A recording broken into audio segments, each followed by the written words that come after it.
It's Sports by the Book at the South Point Studio. Here's Jeff Parles. Well, welcome in at Sports by the Book, South Point Studio. I'm Jeff Parles. We're thrilled to be with you. We'll have actually an announcement later in the show about what we're going to be doing for the majority of baseball season this year, Alex. We're excited to bring you that in a few. We'll do it around 3:30, 3:40. We'll tell you what our plans are for the upcoming baseball season. Still have one college hoops game to get to. Yes, we do. Purdue and UConn. We have Vinny Magliulo coming by at the end of the show. We have Todd Fuhrman. It'd be great to been waiting on the potential to have Todd on the show, and we got him on National Championship night, which is awesome. Of course, Bet the Board podcast, CBS Sports HQ, has been very well known around this town for years and years and years. We'll have him in a little bit. But Alex, first off, good afternoon. Good afternoon. Good to see you as always. You survived Frank this afternoon. Double duty again today, which is good. I look, it's sometimes a little bit of a struggle to survive Frank. But no, Frank it was a lot of fun. Frank was in a good mood today. Packed show. We did a few fun exercises. We all drew our favorite sports player that their name was associated with birds. Larry Bird. So if you Good. Sue Bird, Larry Bird, Sue Bird, Swan. That's who Frank drew. Okay. Yeah. Okay. So if you're interested, go after this show, 4:00. Go back. You can watch the rerun of Punchlines from today. That's pretty good. He didn't say the Penguins, right? Right? That doesn't count. Team name doesn't count. No, and Ryan got really creative with his Red Sox player that was known as Chicken Man because he ate chicken before every game. Do you know who that is? Who was it? Who was it? Do you remember, Alex? I do not. Oh, that makes sense. There you go. Yes. I thought you had it no matter what. I No, didn't think I'm I needed not. to remember. Boggs. It was tricky. Boggs' career was essentially over by the time I was watching baseball. At that point, he's still around as a Tampa Bay Devil Ray at his 3,000 hit with them. All right. First, before we get to tonight's game, the game yesterday.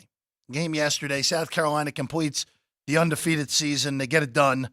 87-75, 18.4 million people watched it on ABC, which is the highest rated basketball game in a very long time. It is the highest rated women's basketball game by a wide margin. I'll just bring up real quick. By the way, you got my dad texting me players with birds' names now. Thanks, Frank. Not even here. Thanks, Frank. Robin Yount. Tell him to write it in the chat. Well, we got to get our live chat going a little bit. That's all right. We'll leave Joey B to the live chat. But yesterday, I'll just say this to put a cap on the women's betting. We'll get Vinny's final words on it as well. Unbelievable handle. Game that, quite frankly, was as good of an in-game betting game as you could have asked if you wanted South Carolina in a 10-0 hole right away. You could have gotten plus money when they were in that 10-0 hole. But pretty much all you could ask for a title game and an undefeated team beating one of the best women's college players of all time, who will take the next step a week from today, when Caitlin Clark will go number 1 overall to the Indiana Fever. And I think it's just going to grow from there. I think we'll get more eyeballs on WNBA for this season coming up because of her. And I really think she opened the door for next season for women's college basketball, because we watched a lot of games that she was in, and then you found other stars from other teams. And, we know Juju Watkins with USC, and Paige Beckers is going back to UConn. So there's a lot of girls that we're going to follow next year, especially, sports bettors. It's going to continue for us. I just hope for the public that was watching throughout this tournament, they continue to watch as well. We'll see. Again, South Carolina, your women's champions, are laying a price since basically mid-February on the Lady Gamecocks to win their third title. Trying to complete the perfect couldn't season. do it last year. They did do it this year. All right, our early thoughts before we get Todd Fuhrman in a few minutes. We'll get a full breakdown throughout the show. Purdue and Connecticut, number 1 team most of the year, at least in my power ratings, if not the whole year, against a team that was worst top 5 all year. Naismith back-to-back, Zach Edey, official as of yesterday. Dan Hurley was the national coach of the year, so you got that going in this game as well. The total just got bet again behind us. Down again, now to 144. Was 148 at the open, and has just been a steady climb down over the last few days. 6.5 with UConn. Right now, Alex White, that is market low. It's basically 7 like a blanket at this point. There are some 6.5, but very, very few, at least here in town. I know as of yesterday you liked Purdue. Now we're climbing higher. If we get back to 7 here, I would imagine that's probably a small play. And in that total, I'm just curious, what can you do now with it down to 144? Honestly, I still think you're okay there at 144. I jumped in at 145.5, went under that total, but I made this 136. So I'm upset I missed that 148. That would have been a huge value play there for me. But still, I think there's still value here. I mean, it does make me a little bit nervous. We do have the number 1 and number 3 offenses going up against each other, but these two are a combined 9-1 to the under in this tournament. UConn is 9-1 to the under in their last 10 games. It helps when they're holding teams to 52 points on average there. But yeah, I think the play is under here. And I will tell you, I'll get into it more later in the show, but I saw a 7.5 out there earlier, so Ooh. I did grab that 7.5. So I am officially on the Purdue side. Okay, that's a good grab with that number, which I don't think we'll see again by game time. If we do, as Vinny says, don't blink your eyes. That's right. Be on it quick as we are getting ready for the title game. All right, we'll get props a little later in the show. We do have some that we like. Rooting for Alex Caravan to score 40 tonight. They give my 60-1 mop at least an opportunity. Don't think that's happening, but hey, crazier things have happened. It's a good number. But we got a lot to get to. We'll take a quick break. When we get back, Todd Fuhrman will join us on the other side. National title game, some hockey, and plenty more with Todd Fuhrman when we get back. Sports by the Book, South Point Studio. From the South Point Studio, the perfect blend of sports. But I think the Niners are going to wear them down. Detroit Pistons lost their 36 games. Comedy. See over-under on that relationship lasting. I'm going to put mayo in the coffee. Yes. I am beautiful. And a whole lot of Pittsburgh. In Pittsburgh. Pittsburgh. Yeah. Pittsburgh. Join Ryan McCormick. That's at least 2 picks outside of our own in the first round next year. Rio. And host Frank Nicotero. I look at the clock, I go, ah! Ah! Oh. Watch Punchlines live at noon every weekday.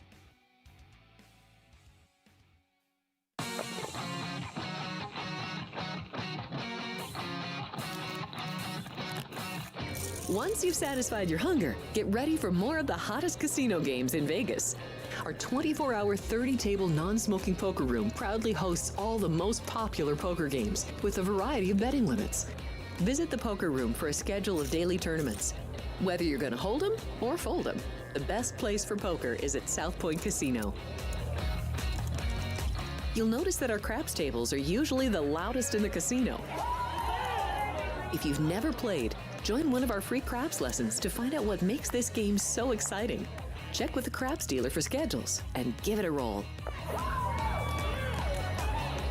Bingo is also an exciting way to spend your time. We offer 7 sessions of bingo every day. Bingo!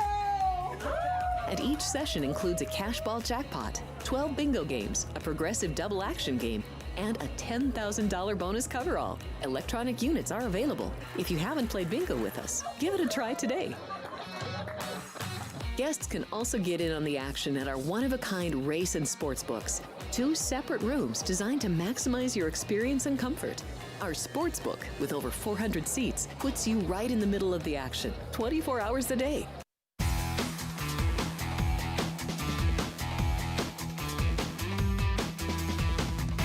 Welcome back in. Sports by the Book is the show. South Point Studio to site. I'm Jeff Parles, Alex White alongside, and now joining us.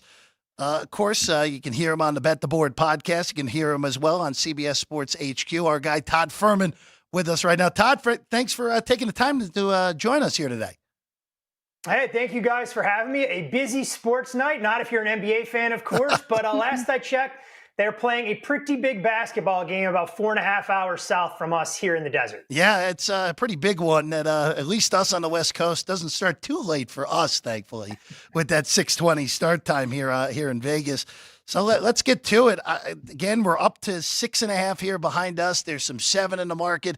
on UConn as well. But really the story is the total is just getting whacked down as low as 143.5 now, when it opened at 148.5 at some shops, 148 at others. Just how do you handle it now, Todd, with this total just getting just obliterated down 5 whole points here in less than 48 hours? I think this is the kind of game, Jeff, where you're looking at more of a live angle than anything else. It's always difficult to advocate for going under a total where you've already seen it move, roughly 3 possessions. To your point, we saw 148, 148.5, more or less the consensus on the open.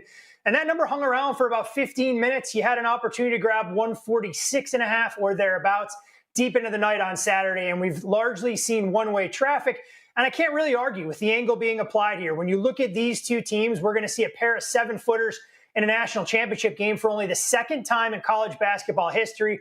Have to go back to 1984 when we had Hakeem Olajuwon and Patrick Ewing. So the big fellas are going to bang down low. And every time we play in these kind of cavernous football-like venues, even when these teams do have a game under their belt, there can be nerves. There can be some of those jitters. So if we get off to a slow start here, I don't think live bettors are going to have an opportunity to enter the market, but you never know. Maybe the game gets off to a quick start and you'll have an opportunity to go under 146.5, 147 live, or even wait till halftime. That's the great part of being a bettor compared to being an odds maker, is that you can enter the market as soon as it meets your criteria. Don't feel forced to jump into this thing pregame, knowing that this total is already down substantially from the peak. I love that. And now for the first time in a while, we have arguably the 2 best teams going head-to-head tonight, 2 number 1 seeds, and yet we still have a 6.5-point spread here at most places. Same thing with this. Are you looking for an in-game opportunity here on the side? Well, I think, Alex, you nailed it. I mean, talking about the 2 teams that coming into the season had preseason expectations, UConn to go repeat, and Purdue, of course, to erase that horrific loss as a 1 seed last year to a 16 seed, the largest upset that we've ever seen in tournament history, where they went down as a 23.5-point favorite. But you look at the number in this game, and we can understand why it's a touch inflated depending on where you may want to land in this contest, knowing that UConn has gone out there and they have destroyed bookmakers to the tune of 11 straight wins, but more importantly, 11 straight covers since the beginning of last year's tournament. And they're doing so in dominant fashion. I mean, against Alabama, that game is 56 apiece with right around 12 minutes to go, and UConn just seems to find another gear. The one interesting thing, though, about Purdue, when you look at the Boilermakers and their full body of work, you have to go all the way back to February 15th to find the last time that Purdue surrendered a run of 10 points or more against them. And I think that's extremely important when you're looking at a number like this, knowing that UConn most likely won't be able to run away and hide in this contest. We've seen Purdue be able to pound the paint with Zach Edey. I do think it'll be a little bit more difficult for them to knock down some of those perimeter jumpers consistently, because unlike most of the Big Ten opponents or the teams that Purdue has faced so far in the Big Dance, UConn can throw their own 7-footer, Donovan Clingan, and may not need to double the post. So I think that'll be the one angle that's worth watching. Can Purdue create from the perimeter? And more importantly, I think what gets overlooked with this Boilers team is how well they can perform defensively. Do they elect to sag off Stephen Castle and force him to take the jumpers? How do they pick their poison? Because we know how multiple UConn is. I know you guys talked about it a little bit earlier in the show. We've seen those 7s and 7.5s get cleared out in the market. I'm kind of right in line with where the price is now. And maybe this is a game, much like we saw yesterday in the women's final, that if UConn starts a little bit sluggish, you have a chance to get in on them at that 2.5, 3 range, which will kind of be my buy point. Todd, I just want to ask you about this, just the historic nature of UConn last year and now into this year, because you've been around this business quite a while. 11 straight covers, all is the favorite, and now a chance to go 12 for 12. I mean, look, we've seen great teams through the tournament. We saw Villanova win 2 out of 3. They didn't do anything quite like this, though. No, it's been dominant. I mean, it doesn't matter what number that odds makers are hanging. UConn has gone out there and exceeded expectations. And I think it's a credit to the way Danny Hurley has coached up this team that they don't take their foot off the accelerator. They don't allow inferior teams to hang around. They have so many different ways they can beat you. And I think when you look at the Alabama game or even their matchup against the Illini in the Elite Eight, I mean, that game is tied before UConn goes on that ridiculous 30-0 run. So this is a Huskies team that you can fade at your own peril, knowing that this game could be tightly contested, a bucket here, a bucket there with 7 minutes to go. And I don't think anyone will feel that comfortable We talk all the time, as you guys know all too well in this industry, good teams win and great teams cover. If UConn goes out there and completes the double-double of sorts and covers all 6 games in this year's tournament like they did last year, I think there are recreational bettors from here to stores that are going to be erecting statues of Danny Hurley in their man caves or their she sheds. Before we get to hockey, I just want to ask you, because there was some big news today, and John Calipari will be going to Arkansas. Any thoughts on this? Well, I have to be careful what I say about the Arkansas fan base. I know they didn't exactly hold me in the highest regard when I made some comments years ago saying that Chris Beard was a significant upgrade over Eric Musselman. I think with Muss taking the head coaching job at USC, we can let bygones be bygones. But interesting dynamic here. And honestly, Alex, I think it's a win all the way around. Coach Cal is going to go into the final year of his contract in Lexington, probably with lame duck status. We know that the Kentucky faithful had grown restless, and rightfully so, with all the tournament exits. We'll see if he's able to kind of resurrect his career and take Arkansas deep into the big dance like they've done, each of the last couple of years, this year notwithstanding. Meanwhile, for Kentucky, it's arguably one of the most coveted jobs in all of college basketball. So I think the Wildcats will be kicking the tires on some of the biggest names that are out there, whether it's Danny Hurley, whether it's Mark Few out at Gonzaga. Maybe they go to the octogenarians of sorts and they look at Rick Pitino to bring him home. But it should be fun to watch. But I would love to be a head coach in college basketball right now, because pretty sure if my name was on that short list, I'd be parlaying that into an extension at my current institution. Yeah, I think that's going to be a lot of names we hear that are, why are they in the mix? Oh, it's just the agent getting the name out so they get an extra few million out of their current schools.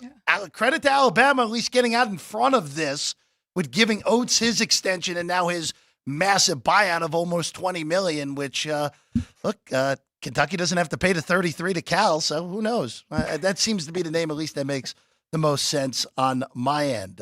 Let's go over to hockey here, Todd. We got a little under 2 weeks to go in the regular season. We talked a lot yesterday on the show about that race in the Eastern Conference for the three slot in the Metro and those 2 wild cards, which has just turned into this jumbled mess the 1 wild card, I should say, the jumbled mess of mediocrity out there in the Eastern Conference. When this is all said and done, Todd, who do you think gets that 3rd seed in the Metro, and who do you think snags that final wild card with, of course, Tampa grabbing that first wild card a day ago? I mean, honestly, now, Jeff, you look at it, it's a glorified pillow fight. Yes, it is. The Philadelphia Flyers have been taking on water. It almost feels like Coach Tortorella has lost the locker room there. Meanwhile, the Washington Capitals, one of the more improbable stories, and I would have made the case for the Jack Adams Award for Spencer Carberry, given that this team, was right around minus 30 in terms of their goal differential when they were on the inside of the playoff picture, now losers of 6 straight. A real devastating loss yesterday, in my opinion, against the Ottawa Senators, a game where they squandered a late 2-1 lead and weren't able to secure that second point in overtime. Look, when you go through the schedules here, I think things set up favorably for the Islanders and the Red Wings. The Isles will have their hands full with a game tomorrow night as short home underdogs against the Rangers. This is a Red Wings team that's starting to get a little bit of goaltending from Alex Lyon again, so you have to be optimistic there. But for me, the team that I'd love to see get into the playoffs, just because of the star power in and of itself, is the Pittsburgh Penguins. And they'll have their hands full as early as tonight, where we've seen them take some money in the market for their trip north of the border to take on the Maple Leafs. But what's been interesting about Coach Sullivan, he's going with the hot hand in net, and Alex Nedeljkovic has kind of stabilized that position. I won't quite say it's apples to apples, but it almost reminds me of Sergei Bobrovsky missing time late in the year for Florida while they were fighting for that final wild card spot. And it was Alex Lyon that backboned the team into the playoffs before handing it over to Bobrovsky. Maybe the Penguins have a little bit of that magic. I know the implied probability isn't quite there, but that's the team I think that every hockey fan, unless of course you root for the Islanders or Red Wings, that you'd want to see get in, because we deserve to see number 87 playing as many playoff games as possible before he decides to hang it up a couple short years from now. Pretty wild, because we saw Pittsburgh make a lot of moves before that trade deadline, selling off a lot of their best pieces there. But what about tonight? So you mentioned it. They're in Toronto. Toronto about minus 140 here at South Point. Total 6.5. Do you like anything in this one? This is a game, Alex, that did get a little bit of money from me, but I hate to be that guy. I took plus 140 early. Not a big position by any stretch. But it just gives me the feeling, even with the unique storyline going here, that I'm sure the Maple Leafs in one way, shape, or form would love to send Pittsburgh Penguins general manager Kyle Dubas packing and one step closer to the golf course, that you're going to get the Penguins playing with that level of desperation. We saw a little bit of that over the weekend against the Tampa Bay Lightning. I mean, they squandered a 4-1 lead in that contest, but were able to get the big goal late in the game. And Pittsburgh playing with a bit of house money. I like what I've seen from them as far as defensive structure. They'll have to be a little bit more disciplined and stay out of the box. The last thing you want to do is give Austin Matthews increased space to operate, but lean towards the Penguins at the current price, and honestly wouldn't be averse to jumping in if they gave up a quick tally. We know going into the Air Canada Centre on weeknights can be a little bit of a mausoleum, and the Maple Leafs, no strangers to blowing early leads. So that would probably be the angle I'd look to take. Plus 130, if it does get back there, would be my cutoff on the game. Todd, the other one is an important one in the Pacific tonight, where Vancouver holds a 3-point lead over Edmonton for the division lead. They welcome Vegas, who is coming off of that perplexing third period in Tempe the other night. 6 goals allowed, franchise worst for a period. Vancouver, small favorite in this one tonight with a total of 6.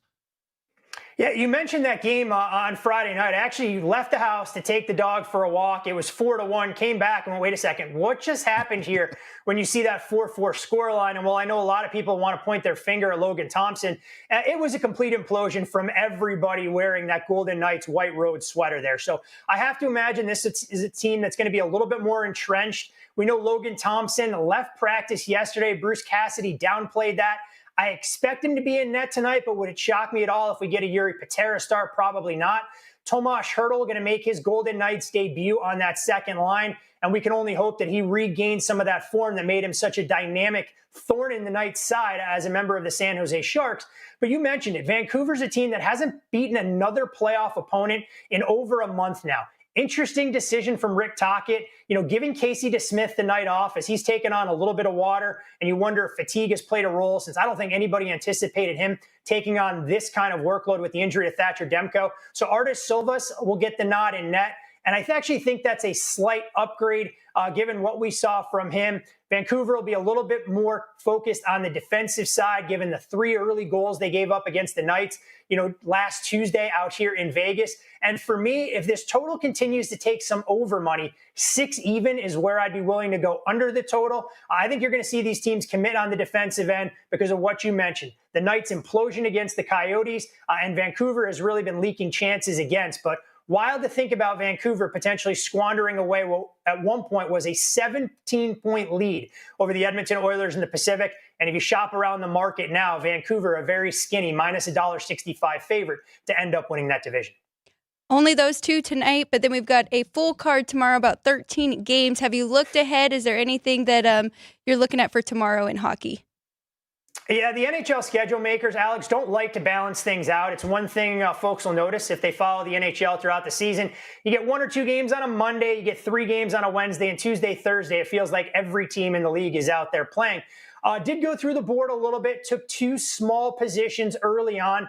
Bet the Hurricanes at minus 109 on the road against the Boston Bruins. This a quick turnaround as well. A game the Bruins jumped on Carolina and Raleigh, got out to an early 3-0 lead, and Carolina just wasn't able to mount a late comeback.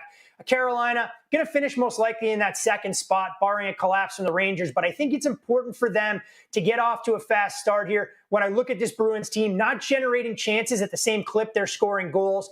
So this is a team I've wanted to fade and have no problem doing so with Carolina here. When we look at Colorado and the Minnesota Wild, it's always difficult to go under the total with one team just kind of playing out the string. But this is a Wild team. Underlying metrics-wise, it's been very good in terms of suppressing scoring chances. I know these teams just played. It was a 5-2 win. The Wild are actually the better of the 2 teams there. And when you read Jared Bednar's comments in the wake of that disappointing effort that we saw last night against the Dallas Stars, I think you're going to see a little bit more defensive structure from Colorado here, whether it's Justice Anunin or Alexander Georgiev. You're going to see this team make a concerted effort on the defensive side. And I also don't expect Mikko Rantanen to return. Had that concussion Friday against the Oilers. I think their Avs are going to err on the side of caution. Could see a defensive-minded slugfest here between these division rivals. Happy to go under 6.5 at minus $1.15. Todd, before we let you go, the Masters starts Thursday, and we have a situation in the just the outrights market we have not seen since Tiger was Tiger. Let's call it how it is. Scotty Scheffler at most books, including behind us, is plus 425, plus 450, and really plus 475 is the longest number that I saw, and that was only at one book. It is very, very rare that we see this situation with a guy this short in any major, especially the first one of the year. That kind of impacts how the way you have to look at possibly betting some guys down the board here, doesn't it?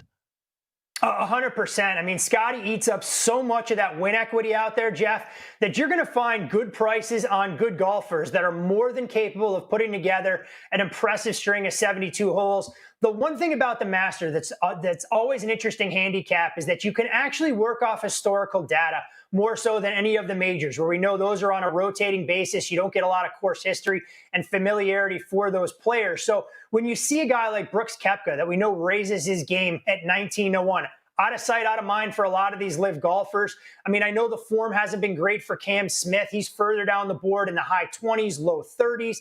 And an interesting player that's taken some money that does have one green jacket on his resume already has been Hideki Matsuyama. So that's one guy that I'd want to see that number drift out on.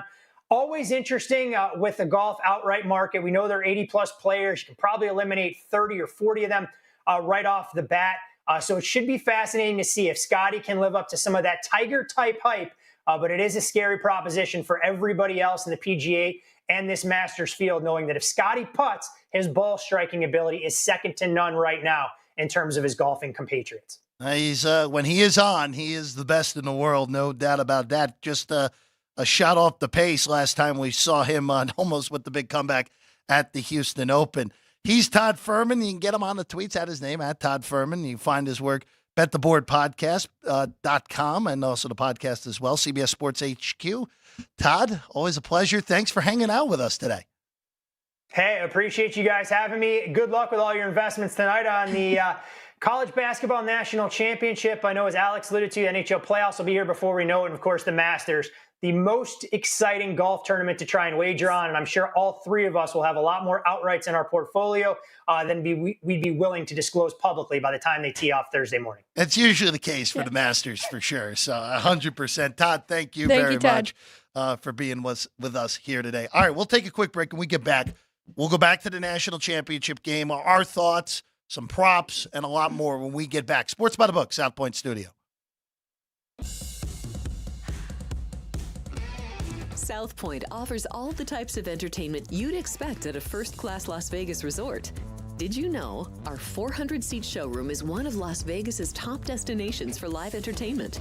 Enjoy live performances by classic Vegas entertainers, bands, and today's hottest comedians, plus a rock and dance floor. You can also enjoy live entertainment at the Grandview Lounge, where you'll feel all the vibes of old Las Vegas. Enjoy the music, and if you love to laugh, don't miss The Dirty at 12:30, our very own free comedy show, every Friday night at 12:30 a.m. in the Grandview Lounge. The Dirty is 100% free, so arrive early. Go to southpointcasino.com or call the box office at 77136 for today's performances at the showroom and the Grandview Lounge. When you're ready for your favorite cocktail, stop in and unwind at one of our 7 specialty lounges. There's a bar around every corner, because you're in Vegas, baby. South Point Casino has plenty of attractions for the whole family. Catch a movie. Our 16-screen movie theater includes 2 XD Extreme screens for the ultimate in viewing, sound, and luxury. After the show, treat the family to a variety of treats at our old-fashioned ice cream parlor, Kate's Corner. We scoop up a variety of creamy concoctions, including smoothies, hand-dipped cones, milkshakes, malts, sodas, and sundaes. At Kate's, there's something for everyone. And if you still got time to spare, our bowling center might be right up your alley. Voted Best of Las Vegas, it's a great place for friends and family fun. 64 lanes, a pro shop, snack bar, and arcade. And while the kids are bowling, you can play slots and sip on a drink in the Alley Cat Lounge while overlooking the lanes. For our more serious and professional bowlers, the South Point is also home to a separate tournament bowling plaza.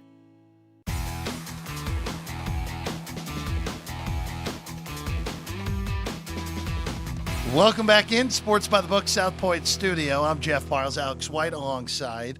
A quick programming note for us. You're going to be dealing with us a lot during this baseball season, but at a new time. Starting on Wednesday, we will be starting our shows at 9 in the morning Pacific time, noon Eastern time, Tuesday through Saturday for Sports by the Book for the baseball season. We'll get the best numbers. Yes, we will. Get them out as early as Get your we early can. numbers. It'll be good.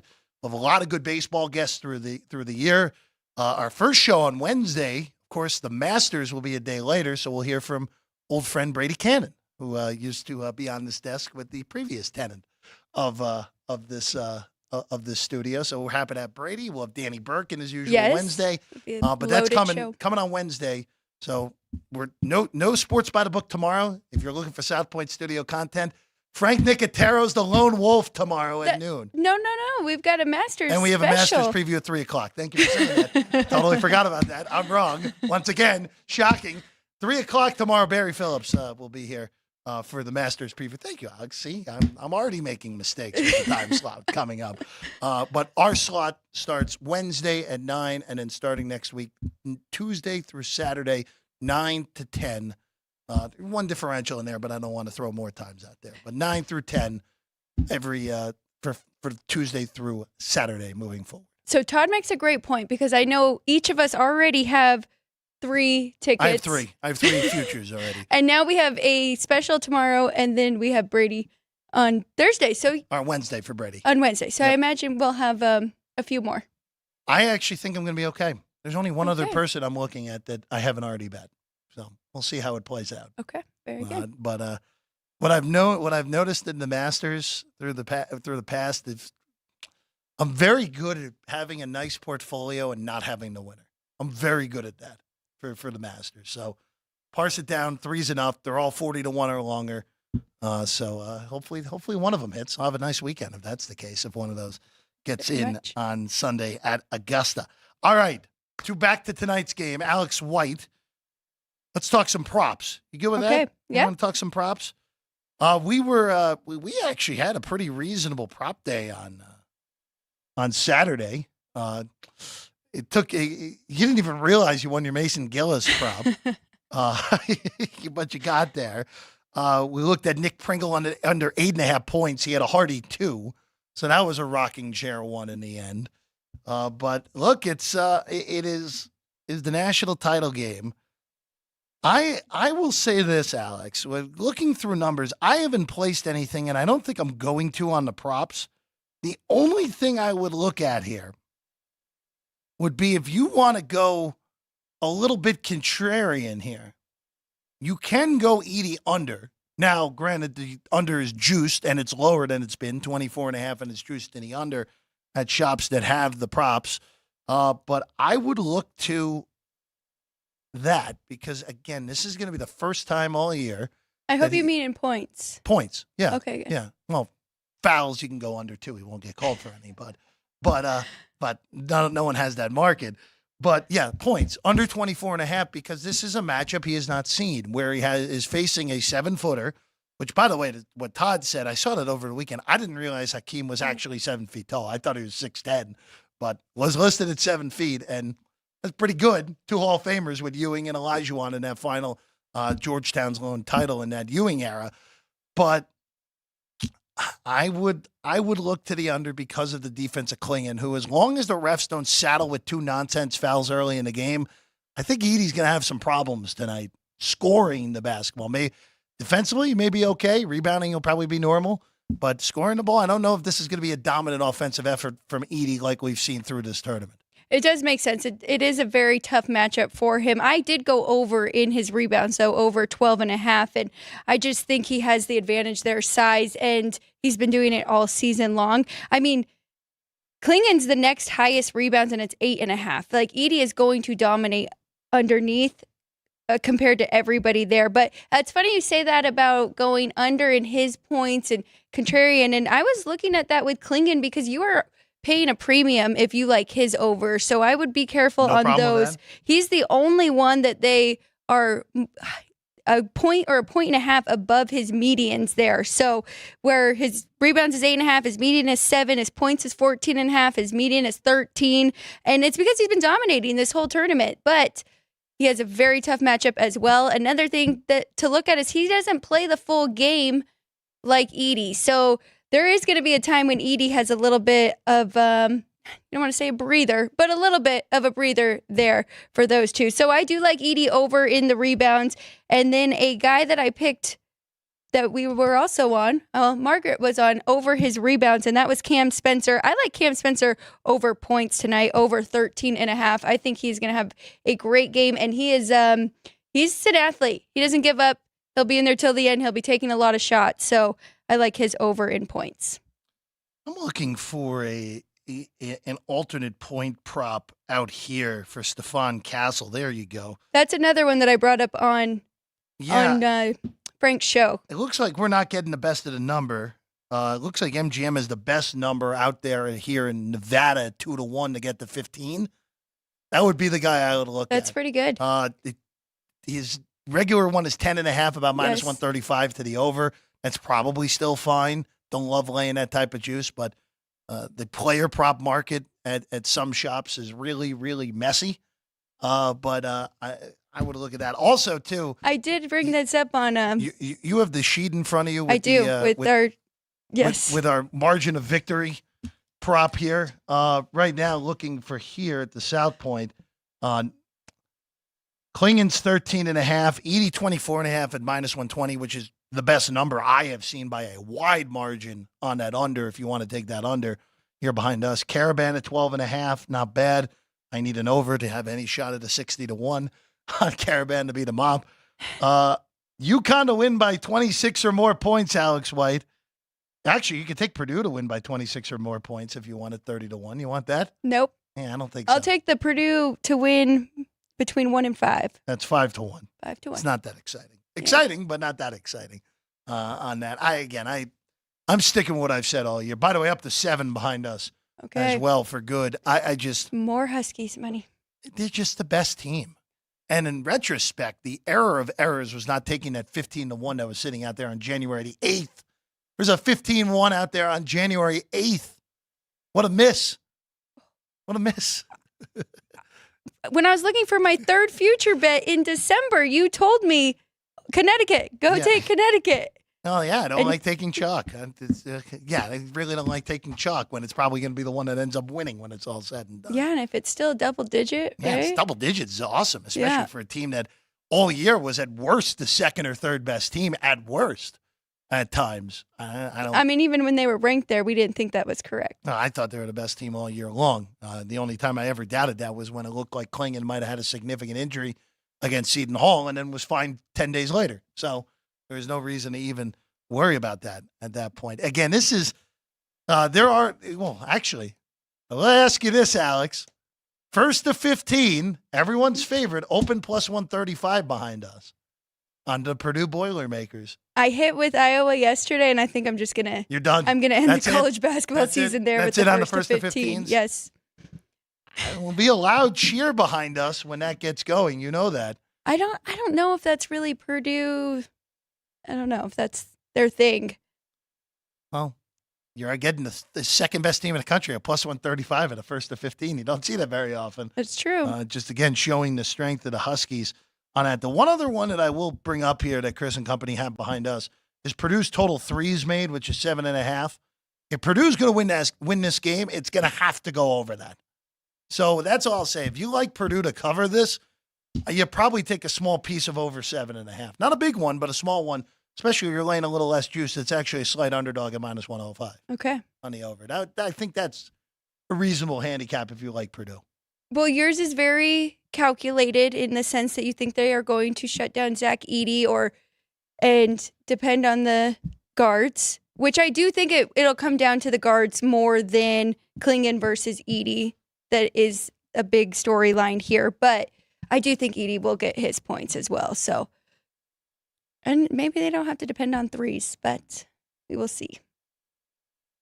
Alex, what else are you looking for tonight in this game where, again, you'll have the in-game opportunities yesterday were stellar in the women's final, where you could have got South Carolina slight plus money when they were down 10-0 live. It's as good as it possibly gets on a team that ended up winning the game comfortably. Is that the kind of the way you look at it? I know you're on Purdue at 7.5. Would you come back? Purdue gets a lead early. UConn's down to like 2.5, 1.5. Would you try to middle the thing? I think I would, especially with this Connecticut team. I mean, this team is covered in 69% of their games this year. I mean, they're a machine. They can beat you in any different style.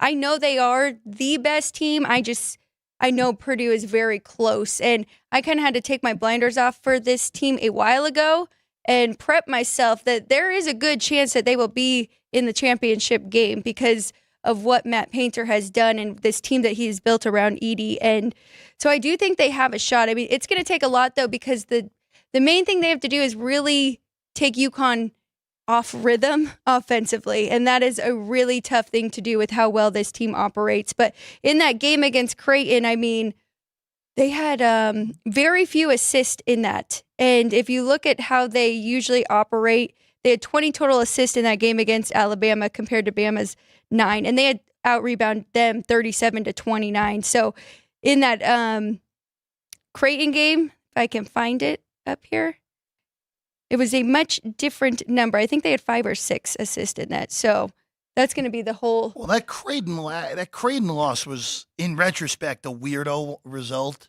59 possession game in that Creighton loss. Creighton scored 85, which is, again, Creighton was they had 14 threes. Yes. I mean, they were amazing from three-point range in that game. And it was also a home game. Again, this is just a pure neutral here in Arizona. Yes. And again, right. all 3 UConn losses this year. The 3 losses at Fog Island Fieldhouse. Pretty good home court advantage. They lost at Seton Hall. That was the best crowd of the year at the Rock in Newark. And then at Creighton. Great home court there in Middle America and Omaha. They lost 3 pure road games in pretty hard environments. And that Seton Hall game, they were awful in that Seton Hall game. They were really, really bad. And the one common denominator I actually will throw out here on this. UConn's 4 worst games of the year. Okay? The losses and then a 1-point win at Villanova on January the 20th. All of those games were 62 possessions or less.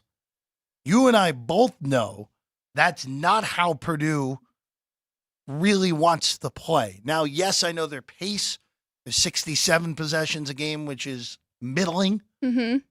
But that is, I don't think Purdue wants to get into a 60 possession war here with Connecticut. If they do, I don't think the result's going to be a good one for Purdue. The problem is UConn can play all styles. Yes. So it's a really difficult matchup for everyone, even this Purdue team. And I'm glad you pointed out that common denominator for UConn's bad games, because if you look at the common denominator for Purdue's 4 losses, it's turnovers. And you talked about... We talked about it going into the game against NC State. Correct. And they turned the ball over a lot against NC State, but we're lucky that the Wolfpack really couldn't capitalize on that. So that's going to be a huge deal for Purdue in this one. Make sure they take care of the ball. No, Purdue. Look, NC State had their chances to win that game. Purdue went scoreless for 5.5 minutes. NC State only made up 2 points. Can't have no chance if you did that if you're NC State. And it was not a particularly great Edie game either, which is funny because he had 20 and 12, but he did have 5 turnovers when it's all said and done. All right, let's take a quick break. When we get back, we'll hear from Vincenzo, actually. Vinny Maliula joins us next. Sports by the Book, South Point Studio.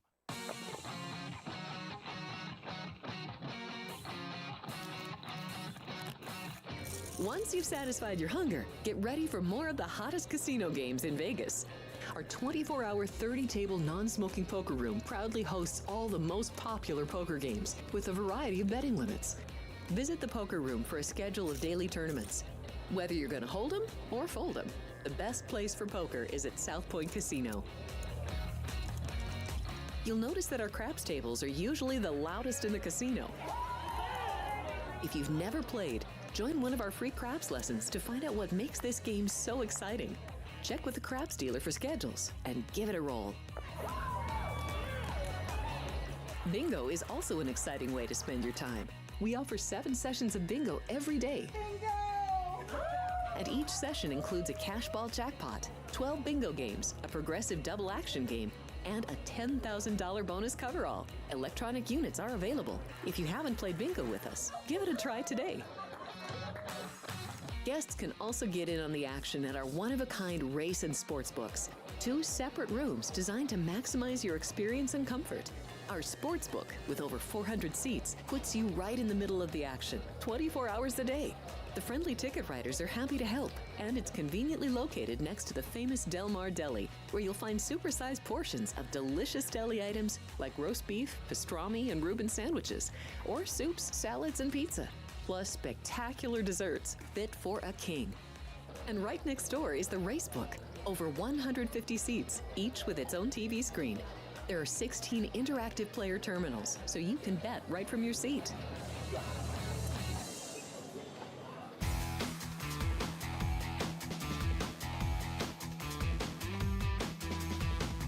Welcome back in Sports by the Book, South Point Studio.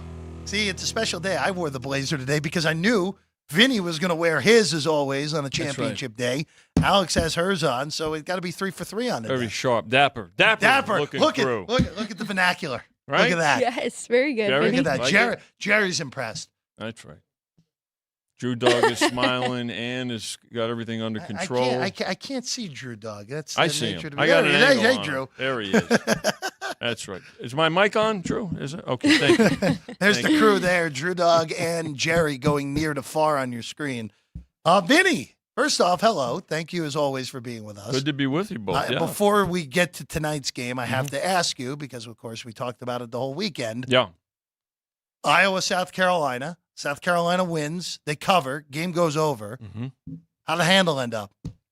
So let's back up a little bit. Yeah, please. The record going into Friday, so the weekend, was the LSU Iowa game, and we had talked about what that did. So it was 3 times the amount. So the new record was established on Friday. So I just confirmed with Chris before the show. We were talking.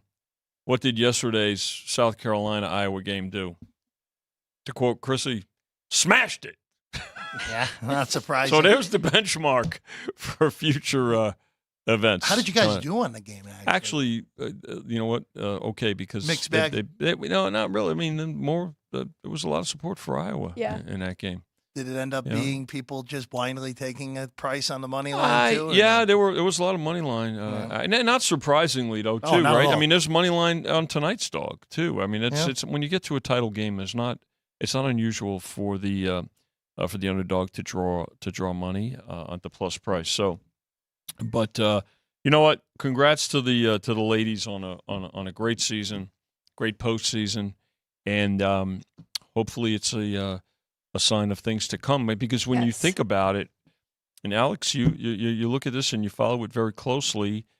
You know, we get so wrapped up and we talk so much, and it gets so much publicity about the NIL and the transfer portal on the men's side. Well, I think we're going to see it on the ladies' side as well. And I think what we're going to see is an expansion of really, good talent and a lot of good teams. So I'm looking forward to it. Such a competitive tournament. Yeah. I mean, the Elite 8, Final 4, all the way down to the end was so competitive that it really made it a great year for them. And now WNBA, I mean, that season is about to start. And I think a lot of people don't realize that. They think it's probably closer with NBA, but it's not. It's its own season. And so we'll have baseball and WNBA throughout the summer, which is a lot of fun. Good sport to bet as well. WNBA draft a week from today. Caitlin Clark's going to go number 1 overall to Indiana.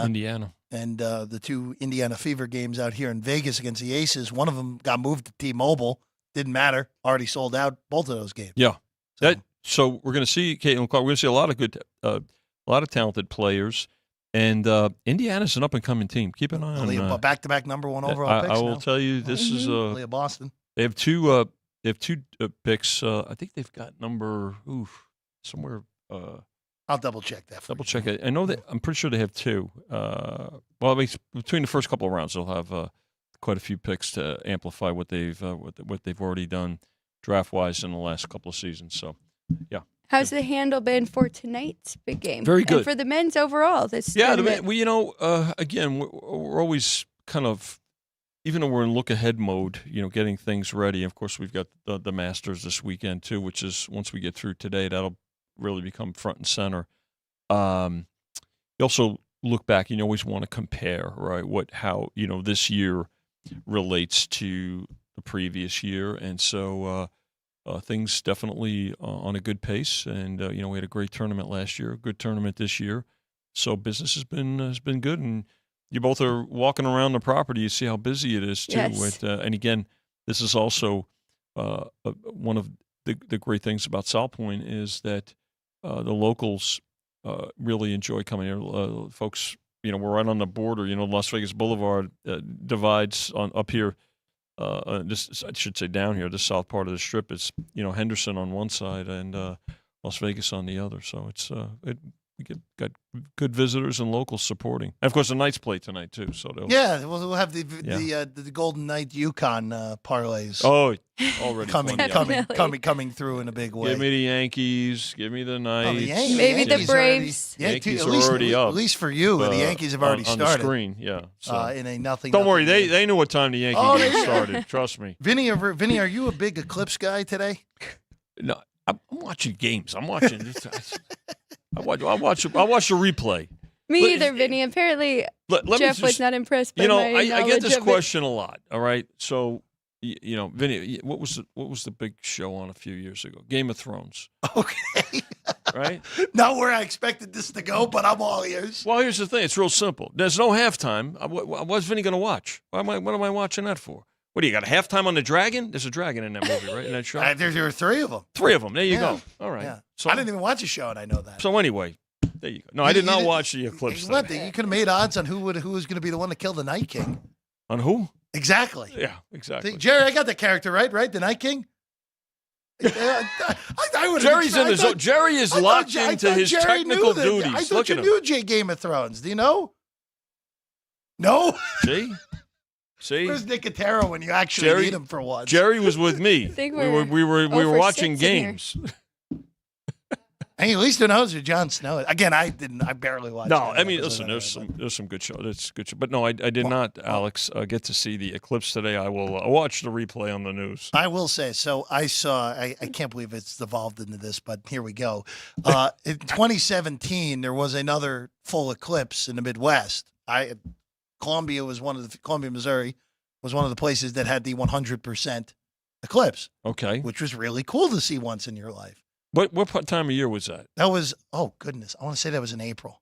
Similar. So baseball season. Yeah, similar-ish. Okay. I think the Cardinals played. I had to double check it. All right. Well, you know what I was watching then, too. I have a graphic for you. We could probably tell you when it was. When do we have it? Oh, it was August. See, I knew it was something with an A. It was a month with an A, Vinny. It was August 21st on a Monday. See, it was a Monday. Why is it always on a Monday? Apparently, eclipses like Mondays. Apparently. But that was really cool. What we had today here in Vegas was lame. Sorry, guys. Sorry to throw the cold water. What was the nonsense with? Oh, actually, Vinny loves this type of nonsense. Yes. With the eclipse coming up. This was a tweet from Jay Kuda last week.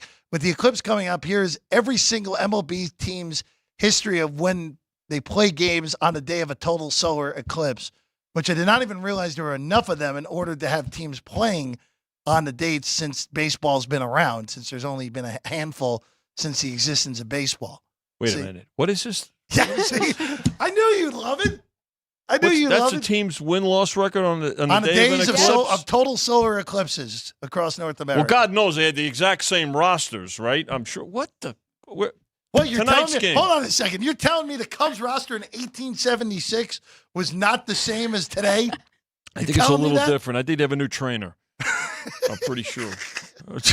I think so too. A new trainer, yeah, very good, very good. Oh my goodness. All right, back to the basketball. Wait, at this rate, we're going to put Nicotero out of business. No, I know.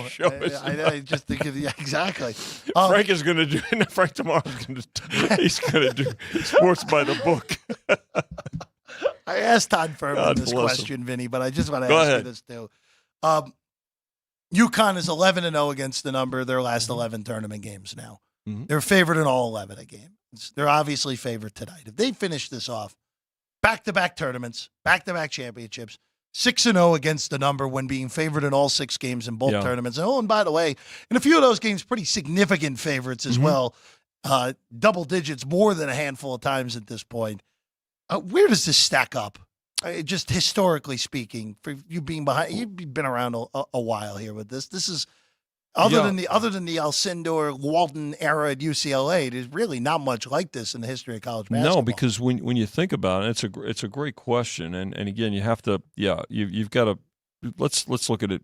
Let's say since 1990. All right, I mean, when UNLV won that championship game over Duke by 30 in Denver.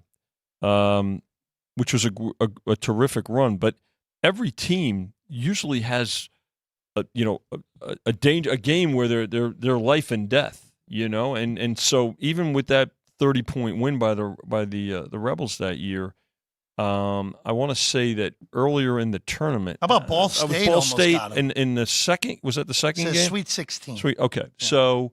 I remember that game, and because everybody had them earmarked for this, for the run. But you look at that team, even the Florida teams that went back to back in 7 and 8 or 6 and 7? 6 and 7. 6 and 7. They had some close games too. So this, if they cover tonight, and they fulfill what they've done in the last couple of years, and let's remember this year, I think there are 3 starters, and I want to say half their roster overall turned over from a year ago. This team is even better than the team a year ago, and I think a lot of it has to do certainly with coaching, and I think it has a lot to do with the mindset of the players too. They're not just defending their title and sitting on that, but they've got this what a championship mindset. So. We've not seen anything like it for quite some time, and the fact that a back-to-back scenario has not been done since those Florida teams. I got to tell you, with the dominance that they've shown, and if they do it again tonight, it's going to really be something special for sure. Yeah. I mean, I don't want to back on your question or anything, but even if they don't cover tonight, if they win back-to-back and they go 11-1 ATS, we're still talking about them being a terrific team. Look, I don't care if they win the game by 1 tonight. It's still, you just look at the history of college basketball. We'll still be talking about how phenomenal they are tomorrow. Well, again, just what we talked about, right? The turnover of the roster. I mean, everybody's, they're getting everybody's best effort. And they're just flipping a switch. Teams are hanging in there and look like they can compete. If you had Alabama on Saturday, there's nothing you could do. You read my mind because again, we did talk about it. All right, if you liked Alabama in the semifinal game, the first half was the way to go. But what Connecticut does in the second half of these games is just absolutely grind people down. Now I'm going to put the game before that 30-0 run to start the second half was against Illinois aside. But even, you looked and Alabama was hanging, but they're like a fighter that just throws body shots at you and until your arms just drop, and then they move in for the kill and the knockout. And that's what we've seen this tournament. Vinny, before we say goodbye for today. Yes. And of course, just again, quick programming note. No show tomorrow. If you want South Point Studio content, Frank Nicotero, Punchlines at noon. And, of course, our Masters special will be in our time slot tomorrow at 3. So be on the lookout for that. Our new time starting Wednesday will be 9 a.m., getting you ready, get the early numbers for baseball. So be ready to go, get all those games previewed throughout the day. I have to ask you this because John Calipari is rumored to be going to Arkansas. Mm-hmm.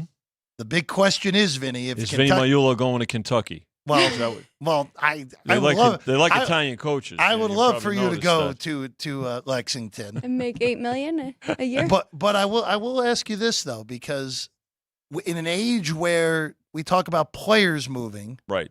This is always this is a little more crazy than usual, but coaches change jobs all the time. Yeah.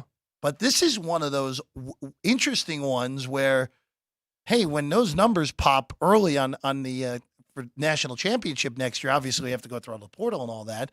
But Calipari is going to bring all those kids that were supposed to go to Lexington to Fayetteville with him.